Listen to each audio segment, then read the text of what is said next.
Soft পরোটার recipe আজকে আপনাদের সাথে শেয়ার করব। তো এখানে আমি নিলাম 2 কাপ ময়দা, এর মধ্যে 1 টেবিল চামচ দিলাম রান্নার সয়াবিন তেল, দিয়ে দিলাম হাফ চা চামচ চিনি। এখন আমি দিব স্বাদমতো লবণ।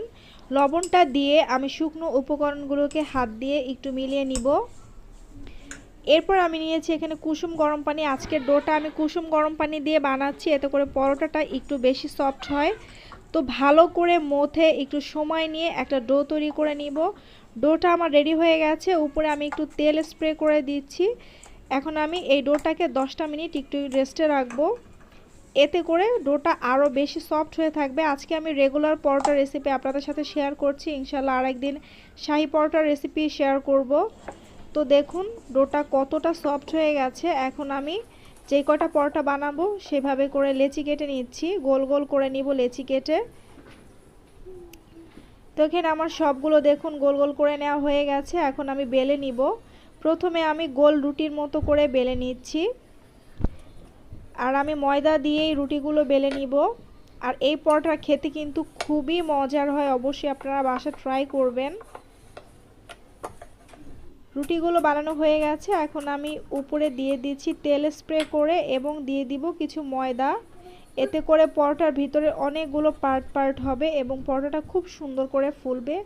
একইভাবে আমি সবগুলো রুটি বেলে তারপরে ভাঁজ দিয়ে নিব। তো এখানে আমার সবগুলো ভাঁজ দিয়ে নেওয়া হয়ে গেছে, এখন পরোটাগুলো আমি বেলে নিচ্ছি। এর আগের একটা ভিডিওতে আমি গোল পরোটা কিভাবে বানাই সেটা কিন্তু আপনাদের সাথে শেয়ার করেছি। আজকে আমি চারকোনাচে পরোটাটা দেখাচ্ছি। ইচ্ছা একই টেস্ট, যে যেইভাবে করে বানিয়ে খেতে পছন্দ করে, চাইলে 3 কোনাও করেও খাওয়া যাবে, কোনো সমস্যা নেই। তো এখানে আমার পরোটাটা বেলা হয়ে গেছে, আর আমি চুলায় কিন্তু তাওয়া বসিয়ে রেখেছি। তাওয়াটা ভালো করে গরম করে পরোটাটা দিয়ে দিলাম ভাজার জন্য। আর প্রথমেই কিন্তু তেল দেওয়া যাবে না, তেল ছাড়া পরোটাটাকে আগে ভালো করে দুইটা সাইড আমি ভেজে নিচ্ছি। দুইটা সাইড হালকা করে ভাজা হলে তারপরে আমি দিয়ে দিচ্ছি সয়াবিন তেল। আপনারা চাইলে কিন্তু ডালডা বা ঘি দিয়েও পরোটা ভাজতে পারবেন, এতে করে এক্সট্রা ফ্লেভার অ্যাড হয়।